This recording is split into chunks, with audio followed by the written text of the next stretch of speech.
Please subscribe the channel and press bell icon for notification. इससे हमें physical बीमारी दिखाई देती है, हमें इमोशनल बीमारी भी देखनी पड़ेगी। लेकिन जब हमसे कोई गलत व्यवहार करता है, हम ये नहीं समझते कि ये बीमार है, हम कहते हैं मेरे साथ गलत बात की, मेरे साथ। उसने मेरे साथ गलत बात नहीं की, वो बीमार है इसलिए ऐसे बात की। जिसके मन की स्थिति ठीक होती है वो गलत बात कर ही नहीं सकता है, वो गलत व्यवहार कर ही नहीं सकता है। हम खुद को देख सकते हैं, जिस दिन हमारा मूड अच्छा है हमारा व्यवहार डिफरेंट होता है, जिस दिन हमारा मूड अपसेट है हमारा व्यवहार डिफरेंट होता है। तो इट डिपेंड्स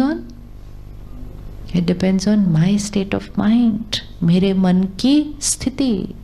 जिस दिन मेरा मूड अच्छा होगा मैं दूसरों को भी कहूँगी अच्छा गलती होगी ना, कोई बात नहीं, छोड़ दो, भूल जाओ। मेरा मूड खराब होगा, छोटा इधर से उधर हिल जाए तो मेरे को प्रॉब्लम हो जाएगी। Depends on my state of mind. तो व्हेन वी सी कि दूसरों के व्यवहार अलग अलग तरह से हैं हमारे आसपास, हमें याद रखना होगा ये इमोशनली बीमार है। अहंकार इतना हो जाता है कि मेरी पूरी दुनिया मेरे अनुसार चलनी चाहिए, और नहीं चली तो फिर दूसरी बीमारी आती है गुस्सा करना, और गुस्सा करके कहना मनाना, तो तीसरी बीमारी आती है डर कि लोग मेरा कहना नहीं मानेंगे। तो बीमारियां भी सारी एक दूसरे से इंटरकनेक्टेड हैं, इसलिए एक एक बीमारी पे तो काम करना ही नहीं पड़ता। अब अगर कोई बीमार हो तो उसका इलाज कैसे किया जाता है? एक तो है अगर कोई और बीमार है, कोई और बीमार है तो उसके लिए तो रहम करो, कंपैशन है ना, कंपैशन है। ये थोड़ी हम कहेंगे कि मेरे साथ क्यों गलत बात की, हम कहेंगे ये बीमार है। We always have to remember सामने वाला मेरे साथ जो व्यवहार कर रहा है वो मैं जो हूं उसकी वजह से नहीं है, वो जो है उसकी वजह से है। अगर किसी के अंदर शक करने की आदत है तो आप बेस्ट काम कर लो, वो फिर भी डाउट करेंगे। तो हम कहेंगे मैंने इतना अच्छा काम किया, इतना अच्छा काम किया, इसने फिर भी डाउट किया। उसका डाउट करना मेरे काम पर डिपेंडेंट नहीं है, उसका डाउट करना किस पर डिपेंडेंट है? उसके संस्कार है डाउट करने का। किसी का संस्कार है गलती ढूंढने का, निंदा करने का, क्रिटिसाइज करने का। अब ये परफेक्ट स्टेज है, परफेक्ट टेबल है, परफेक्ट सब कुछ है, लेकिन अगर मेरे अंदर क्रिटिसाइज करने का संस्कार है तो मुझे तो 4 गलतियां भी मिल सकती हैं 2 मिनट के अंदर। मिल सकती है, नहीं मिल सकती। फिर मैंने क्या करना है, जो भैया जिसने पूरा ये स्टेज तैयार किया उसको बुलाना है, और मैंने कहा आप कुछ काम ही नहीं करते, आपको तो कुछ करना ही नहीं आता, बेकार में ऐसे बैठे हुए हो, देखो इधर गंदा है इधर गंदा है। वो कहेगा मैंने सारा दिन साफ किया, अच्छा किया, और ये रिजल्ट मिला इसका। It's nothing to do with उन्होंने कितनी मेहनत की, it is to do with which doesn't mean कि हमें करेक्शन नहीं करना है। लेकिन अगर मैं इमोशनली हेल्दी होती तो मैं उसको उसी करेक्शन को किस तरह बताते, और अगर मैं इमोशनली बीमार हूं तो उसी करेक्शन को किस तरह बताऊंगी। फर्क हो जाएगा, फर्क हो जाएगा। अगर हम इमोशनली हेल्दी हैं हम आके बताएंगे मगर भैया ये और ये खराब है, आप इसको बाद में देख लेना, सिंपल। लेकिन अगर मैं इमोशनली बीमार हूं तो मैंने बहुत बड़ा इशू कर देना है, यहां तक कह देना आप अपने बड़ों को बुलाओ, बताओ मेरे को जरा शिकायत करनी है आपकी। तो जस्ट डिपेंड्स नॉट ऑन यहां कितनी सफाई है, डिपेंड्स ऑन यहां कितना गंद है। इसीलिए लोगों के व्यवहार को अपने ऊपर पर्सनली नहीं लेना, क्योंकि कई बार क्या होता है मैंने इतने अच्छे से काम किया फिर भी इन्होंने आकर ऐसा किया, इधर तो काम करने का कोई फायदा ही नहीं है। क्योंकि यहां कितना भी सिंसियरली काम करो लोग आकर कुछ ना कुछ बीमार है, उनकी बीमारी को पर्सनली नहीं लेना, अपना बेस्ट करना और उसको इम्प्रोवाइज करना। अगर कोई ना अप्रिशिएट करे, अगर कोई ना अप्रिशिएट करे तो ऐसे नहीं खड़े रहना, अपने आप को बहुत अच्छा किया कल और अच्छा करेंगे। लेकिन उसने मुझे ऐसा बोला, ऐसा किया। फिर अपने दोस्त के पास गए, पता है उसने क्या बोला, कहेंगे क्या करेंगे, कल उसने मुझे भी ऐसा बोला था। फिर तीसरे के पास जाएंगे, कहेंगे वो है ही ऐसा, वो रोज़ बोलता है। Work culture, work environment, vibration और मेरे मन की स्थिति और मेरी एनर्जी फील्ड सारी डिस्टर्ब हो जाती है एक के बीमार होने की वजह से। और वो वाला जो बीमार है, क्योंकि हम उसके बारे में ऐसा ऐसा सोचते हैं और बोलते हैं, उसकी वो बीमारी क्या हो जाती है, बढ़ जाती है। हमें लोगों की बीमारी को अब्जॉर्ब नहीं करना है और अपने मन की स्थिति से उनकी बीमारी को क्या करना है, ठीक करना है। अब अगर कोई आए और इस तरह से मुझे डांटे, क्रिटिसाइज करे, गलतियां निकाले, अगर मैंने यहाँ कुछ नहीं क्रिएट किया, स्टेबल, अंडरस्टैंड से, हाँ जी मैं कर देती हूँ, तो मेरी जो पॉजिटिव वाइब्रेशन जाएगी वो उनकी बीमारी को क्या करेगी, ठीक करेगी। हमारे पास पावर है, लेकिन वो तब होगा जब मैं उनके व्यवहार को देखकर ये नहीं कहूँगी इन्होंने मेरे साथ ऐसा किया। तो लोगों का मेरे साथ कनेक्शन नहीं है, वो जो कर रहे हैं वो अपना कर रहे हैं, मुझे जो करना है। गलत से गलत व्यवहार में भी हम सही सोच सकते हैं, राइट है। अब जहां हम काम करते हैं वहां जो सब लोग इकट्ठे आ रहे हैं, जैसे भाई साहब ने कहा, छोटी छोटी छोटी छोटी छोटी बीमारियां सबके अंदर हैं, कुछ के अंदर ज़्यादा है, कुछ के घर में बहुत बड़ी परिस्थितियां चल रही हैं, हमें पता भी नहीं होंगी। हमें थोड़ी पता होगा कि किसके घर में क्या चल रहा है। वो सारे इकट्ठे आते हैं, सुबह यहाँ आते हैं, शाम को यहाँ से लेट घर जाते हैं। लोग सुबह जिस मन की स्थिति से आए थे, शाम को वो खुश वापस जाने चाहिए। होना चाहिए, नहीं होना चाहिए। विच मीन्स ना, लोग एक दूसरे से कैसे बात कर रहे हैं, कैसे बिहेव कर रहे हैं, किसी से गलती हुई तो लोगों को कैसे उसको समझाना है, ये वर्क कल्चर चेंज करना है। ताकि ऐसा नहीं होना चाहिए कि कोई बीमार आया था और यहाँ आने के बाद उसको इतनी जोर से डांट पड़ी तो वो और बीमार हो गया हो। अगर लोगों को शाम को खुश वापस भेजा तो वो कल सुबह और खुश वापस आएंगे। फिर अगर वो सुबह और खुश वापस आएंगे तो वो काम और अच्छा करेंगे, और अच्छा करेंगे, शाम को और खुश जाएंगे, अगले दिन सुबह और खुश आएंगे, कलयुग सतयुग बन जाएगा।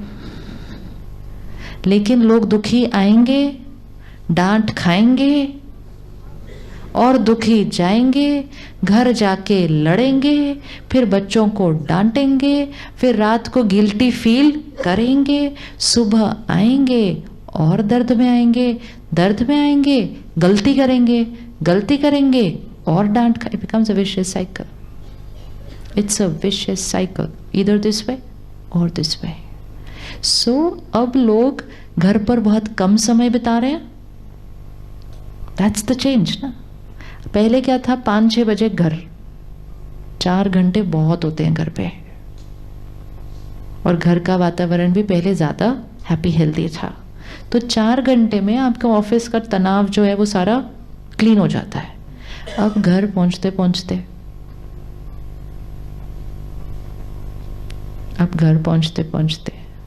अब पहले कुछ साल पहले तक जाएं तो घर से एक व्यक्ति काम पे जा रहा था, एक जना घर पे था, तो एक थोड़ा आता भी था डिस्चार्ज्ड, तो दूसरा समझ सकता था, एक्सेप्ट करो, अंडरस्टैंड करो, ऐसे डिफरेंट कि हाँ इनको ऑफिस में बहुत कुछ होता है, सुनना पड़ता है।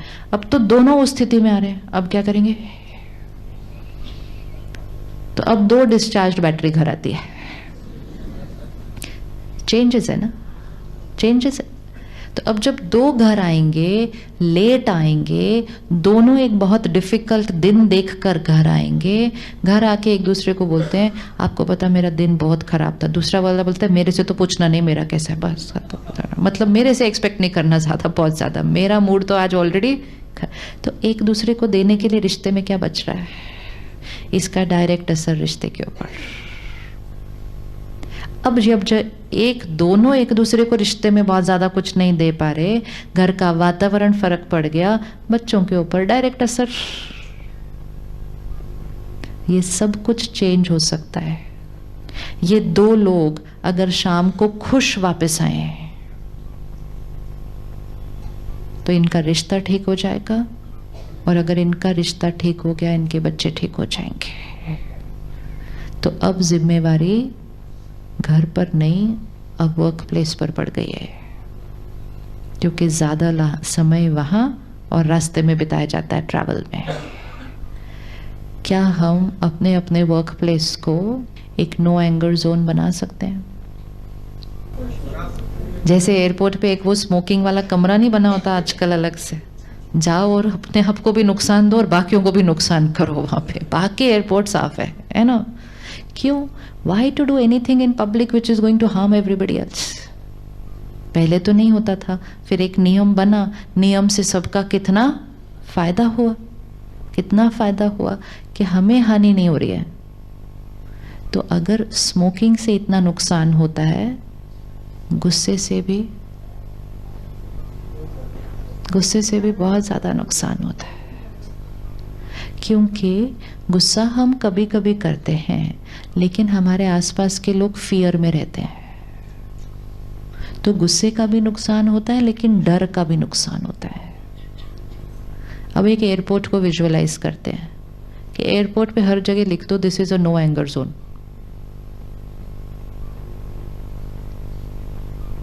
तो पहले वहां के जो काम करने वाले लोग हैं उनको एंगर पहले बंद करना पड़ेगा, और फिर जो पैसेंजर है उनको भी गुस्सा करना अलाउड नहीं है। बात करो, कुछ आपके साथ सही नहीं हो रहा उसकी बात करो, लेकिन बात करने का एक तरीका होता है। सभ्यता खोकर कौन सा सोल्यूशन निकला आज तक, लेकिन वो फिर हमें वहां का कल्चर क्रिएट करना पड़ेगा। अगर हम सामने वाला चिल्लाता जाएगा और हम उसको लेते जाएंगे उसकी बात को, तो वहां का जो गुस्सा है वो घटने वाला नहीं है। So service industry will also have to lay down some norms.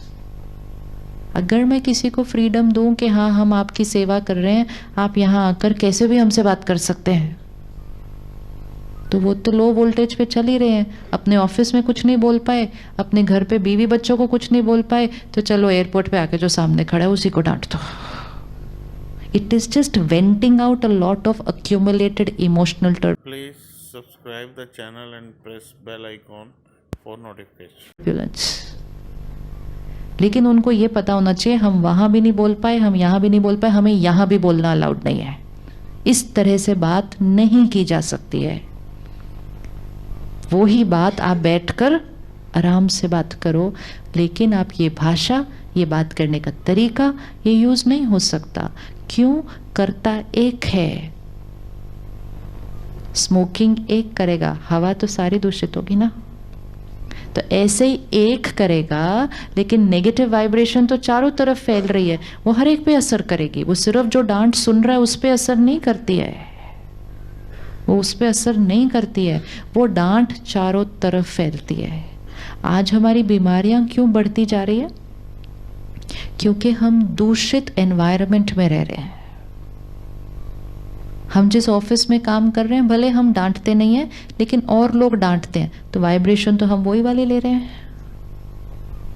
जैसे आज हम दिल्ली शहर को देखते हैं, पोल्यूशन बढ़ गया, किया कुछ लोगों ने, हवा खराब हुई, लेकिन वो दूषित हवा लेनी तो सभी को है,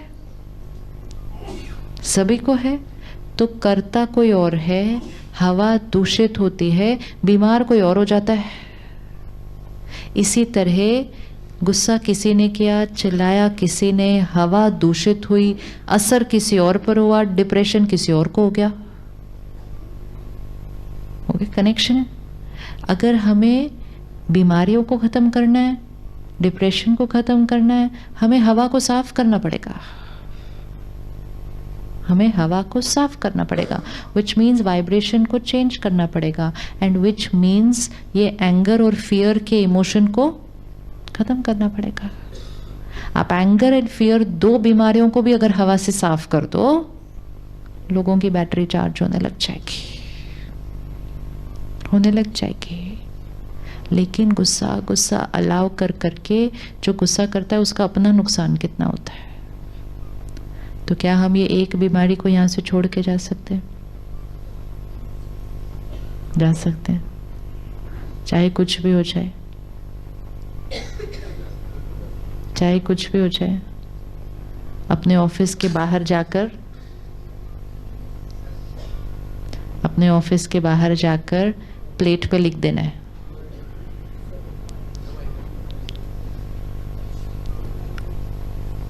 ऐसे कुछ कुछ नवीनता लानी है जो हम करेंगे, नहीं तो ऑपोजिट हो रहा है। एक गुस्सा करता है, उसको देख के लोग देखते हैं, अरे इसने गुस्सा किया, इसका काम हो गया, तो मैं भी करूंगा। ऑपोजिट, ऑपोजिट है। इसलिए परमात्मा कहते हैं जो कर्म आप करेंगे आपको देख सब करेंगे, तो ध्यान से करना है। तो हम जहाँ जहाँ हैं, अगर हम एक वो चेंज लाते हैं, वो एक चेंज नीचे नीचे नीचे रिपल ऑफ होता है। लेकिन मैं हर परिस्थिति में शांत रहूं और गुस्सा नहीं करूं, उसके लिए मुझे सुबह तो अपने आप को चार्ज करना पड़ेगा। सुबह अखबार तो नहीं पढ़ते, अब बंद कर दिया। यहाँ मिली नहीं होगी ना 3 दिन वैसे भी, लेकिन आजकल तो फोन पे ही मिल जाता है सब कुछ। इट्स इंफॉर्मेशन का सोच पर डायरेक्ट असर है। ब्रह्मा कुमारीज विद्यालय में हम क्या करते हैं, पहले सुबह अखबार पढ़ते थे, अब सुबह ज्ञान सुनते हैं। तो वो आधा घंटा जो नेगेटिव बातें पढ़ने में जाता था या देखने में जाता था, वो आधा घंटा अब परमात्मा का ज्ञान भरने में जाता है। बस वो आधा घंटा चेंज कर दिया, which means emotional diet change कर दी। This is also emotional diet, कि जो हम सुनेंगे, पढ़ेंगे, देखेंगे, वो ही अंदर फिट होता है, वैसे ही हम सोचेंगे, बोलेंगे, करेंगे। तो अगर अपनी इमोशनल हेल्थ को चेंज करना है तो अपनी इमोशनल डाइट को चेंज करना पड़ता है। यहाँ से जाने के बाद 1 मंथ एक्सपेरिमेंट करते हैं कि सुबह सुबह तामसिक चीज सुनेंगे, देखेंगे, पढ़ेंगे नहीं। ठीक है? एंगर, अग्रेशन, फियर पढ़ेंगे, सुनेंगे तो एंगर, अग्रेशन, फियर ही क्रिएट करेंगे। अगर पीस, हैप्पीनेस, रिस्पेक्ट क्रिएट करनी है तो सुनना, पढ़ना, देखना भी क्या पड़ेगा, वैसे ही बातें सुननी पड़ेंगी। इसीलिए हाफ एन आवर ज्ञान की स्टडी के लिए रोज सुबह फिट कर दे शेड्यूल में, फिट कि ये आधा घंटा मेरा अपने लिए है। फिर सेंटर पे भी जाएं। अब वही ज्ञान सुबह घर पे सुने, पढ़ें या सेंटर पर जाकर करें, उसमें क्या फर्क पड़ जाएगा?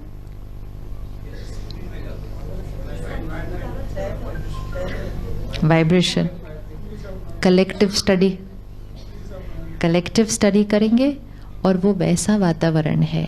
सी यहाँ पर आकर पता है अच्छा क्यों लग रहा है, हमें कई बार पता भी नहीं होता हमें क्यों अच्छा लग रहा है।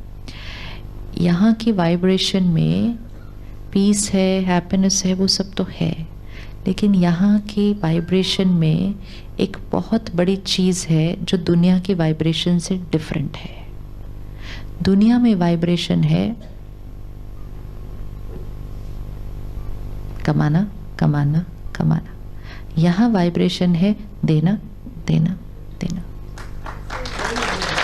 ये एक वाइब्रेशन हमें सुकून देती है, सुकून देती है कि यहाँ हमें कोई मांग नहीं रहा, ये करो, ये करो, सिर्फ हाँ ये लो, ये लो, ये लो, ये लो।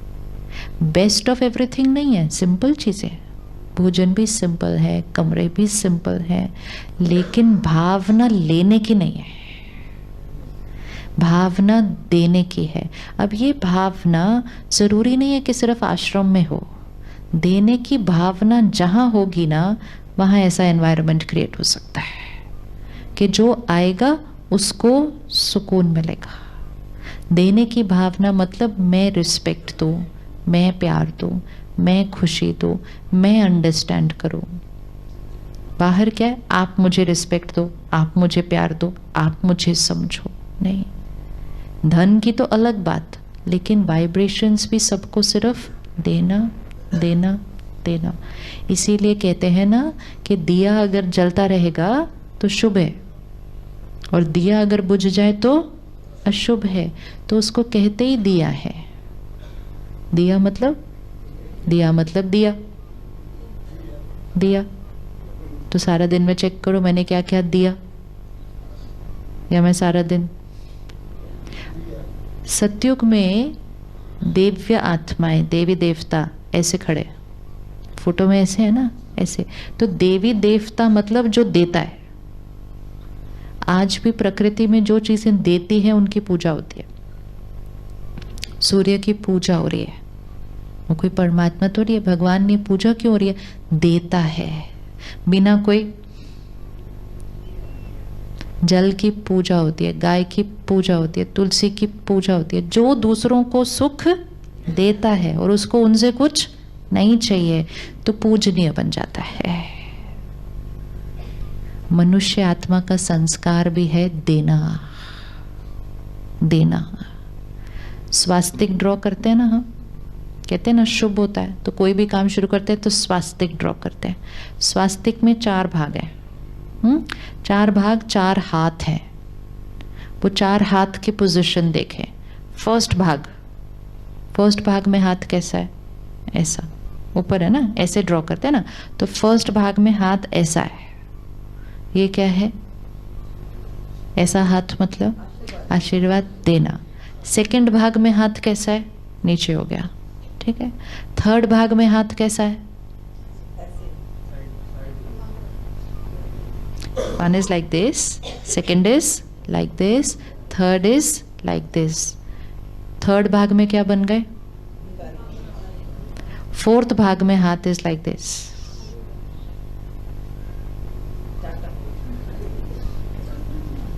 सतयुग, त्रेता युग, द्वापर युग, कलयुग। कलयुग के बाद सतयुग। सतयुग। तो इस दुनिया को बदलने का सिर्फ एक ही तरीका है, ऐसे से ऐसे में शिफ्ट होना, देना शुरू करना। देना, सुख देना, दुआएं देना, लोगों को एक्सेप्ट करना, उनके दर्द को समझना, उनकी सेवा करना, इमोशनली सेवा करना। और जब हम वो करेंगे तो हम देने वाले बन जाएंगे। देने वाले बन जाएंगे तो दुनिया बदल जाएगी। Please subscribe the channel and press bell icon for notification.